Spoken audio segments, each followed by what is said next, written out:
Henry, great movie. Congratulations. Thank you very much. For Christopher Reeve, the Into Superman was Clark Kent and Cary Grant. What or who was the key for you here? The character in the comic books. Right. 100%. I didn't go off any live action or any real humans in life. I just went to comic books and drew as much from the character I could there, as much of a baseline, and applied it to the framework of the script. So what sort of attributes were you bringing to it from the comic books specifically? Goodness me, that's a very, very complex question. It really is. We have 6 minutes. I'm not joking. Yeah, we have 6 minutes, which is now going to be completely taken up.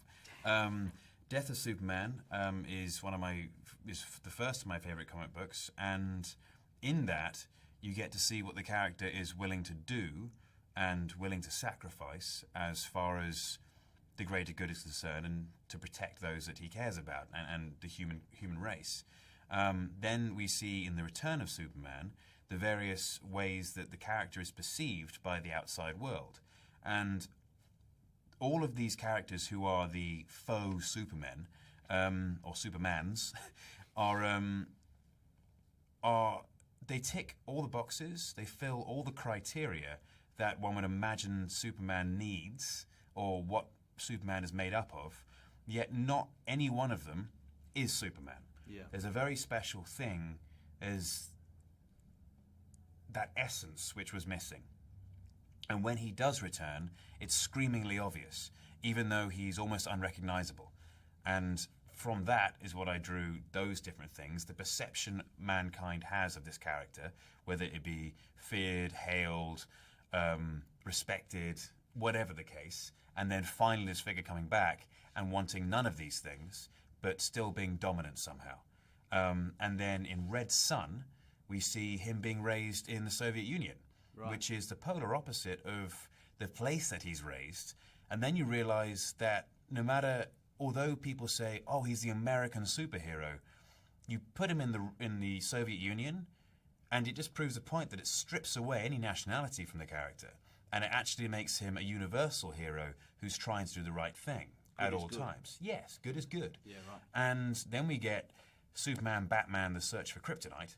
And this is a special one because the entire thing is Batman assisting Superman to find all this kryptonite which is showered across the Earth, to collect it so Superman won't be at a threat from the bad guys.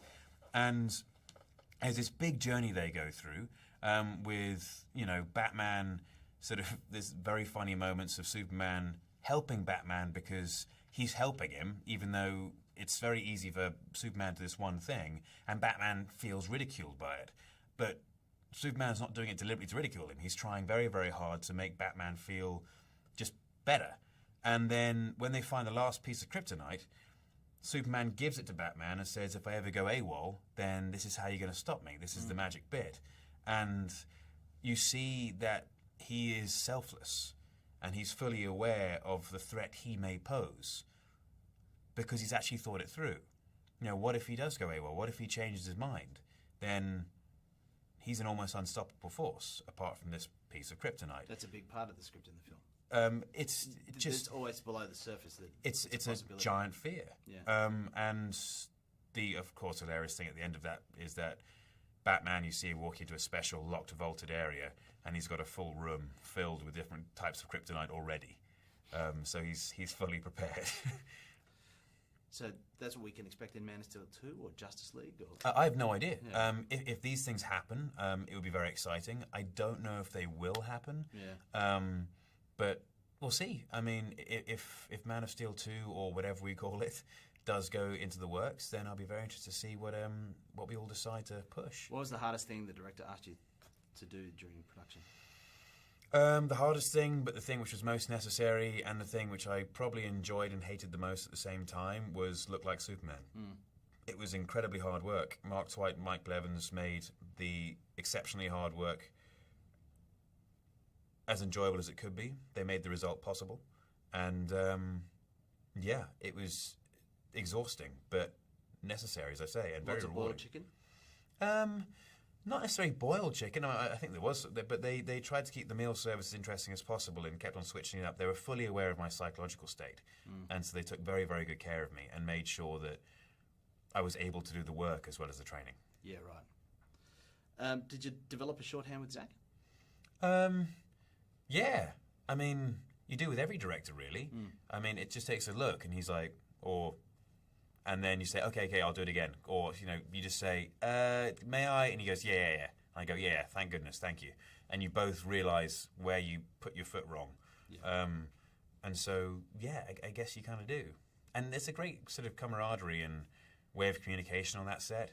Everyone either knew each other previously or enjoyed working on the set so much that it became fun and family-like. Yeah, sure.